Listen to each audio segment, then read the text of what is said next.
Hey guys, MUR-LOCK 68 here. Hope everybody's doing well in the lock sport community. It's not a picking video today. This video is a special thank you video. It's a thank you video to a gentleman in our community that I feel day in, day out goes out of his way. Let's forget about his generosity. We're not talking giveaways. I'm talking about generosity with his knowledge. The gentleman I'm talking about, you all know, is BEARSBACK. And here's why. What I have here is a best padlock. Okay? It's not just any best padlock.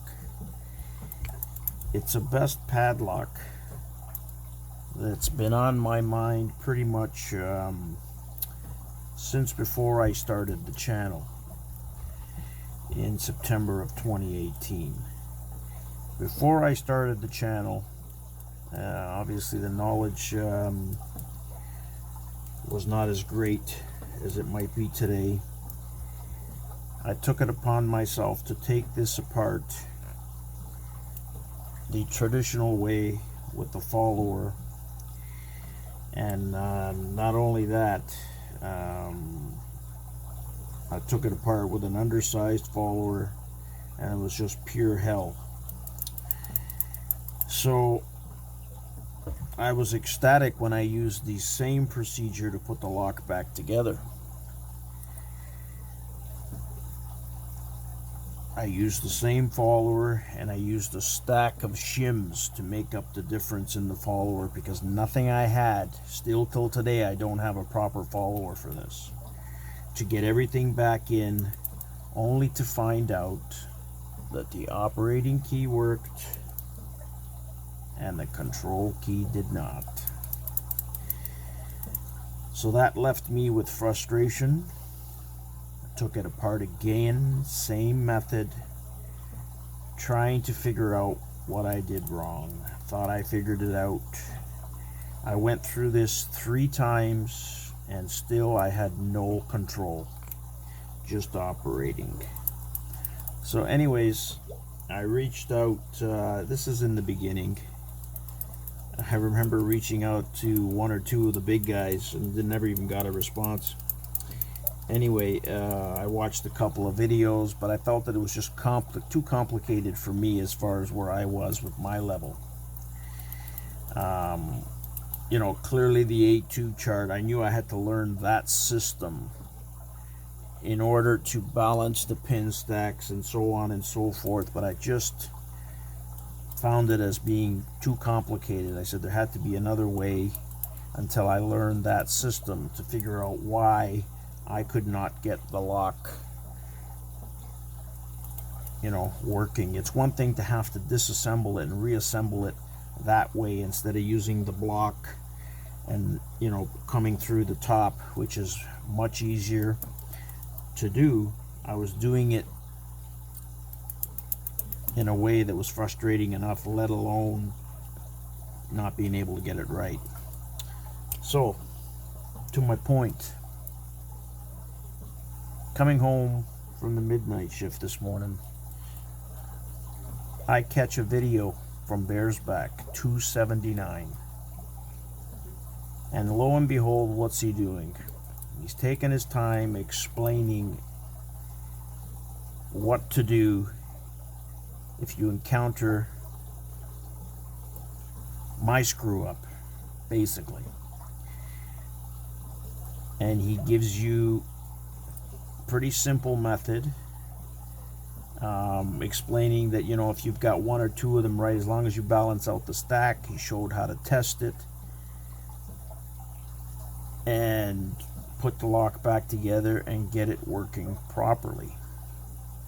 So after the video, I did leave Bears a comment. Maybe he didn't see it, but I kind of figured out, I was not going to go to sleep, that I was going to go ahead, grab the lock that's been sitting disassembled on this tray in the far corner here. You guys can't see. Maybe if you go way back to my story video, so you're looking 6-7 months, you'll see this tray in the corner of the bench with the best lock disassembled, because after 3 or 4 times taking it apart and not understanding why I couldn't get it to work properly, I had given up.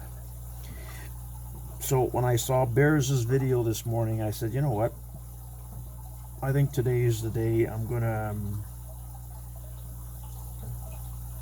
put this thing back together, or give it a shot. I mean, once you have a bit more knowledge and a little more confidence, this is what you can do. So I took it all apart. I followed Bear's steps. Obviously I knew my key pins were correct, and then I took out I put the pins back inside the core, left them aside, and pulled out the sleeve, inserted the core inside the sleeve, and that was the key moment when I took the control key, put it in, and started to see where I went wrong. It took a while. I mean, this video is fresh, so we're talking about an hour's time from the moment I started till completion. It took me a while to balance things out, and I had made some switches, you know, doing everything by eye, no chart, no nothing. And I said to myself, it looks good. I said, now I have to just go through that stupid process with this undersized follower. Nothing. I've got so many. I've got about 21 followers here, and nothing fits. So again, I used the same procedure. I used about a stack of thick shims to make up that difference. Pin number 4, right dead center, was the toughest one. The wafer was tiny, but I got it done. So once I clicked it all back together, I put the clip on, and I said to myself, if this thing doesn't work, I'm gonna retire.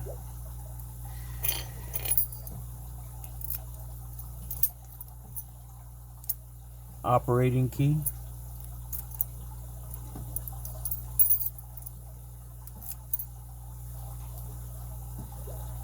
control. This is the kind of stuff I'm talking about, guys.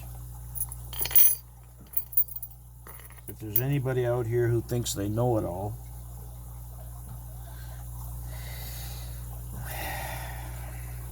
well, you know what I think of that. Anyway, so I learned something new today. I had an idea, I just couldn't fathom putting it all together. Learning that chart, which is something I'm doing now, but I was able to do this based solely on the video that Bears put out this morning, and that's video 279. Whether you're in this situation or not doesn't matter. You should go over there, have a look at that video, and you know, leave a comment. I mean, it was just a great effort on his part. He didn't have to do it, but he did it, and I consider it a good day for me, because I know now that I won't make another mistake like that when I'm taking apart a best core. And further to that, I know that I have to be extremely careful, because I remember when I took it apart, that exactly what he said. I had the knowledge wasn't there, so realizing that there was that extra pin that popped out and I didn't know where it went, that was my problem. Operating was not an issue because it's pretty straightforward, but control was a huge issue. So sorry about the long video, but I need to put this out there as a special thanks to BEARSBACK for his video 279 today. I've got my lock put back together in under an hour. and I used it. I did it with a crappy follower, so I'm damn happy today. That's all I have, guys. Hit the like button, leave a comment, subscribe. Bears, what else can I say, brother? You're a wealth of knowledge, and I thank you very, very much personally for doing that video. Job done. Have a great day, guys. See you on the next one.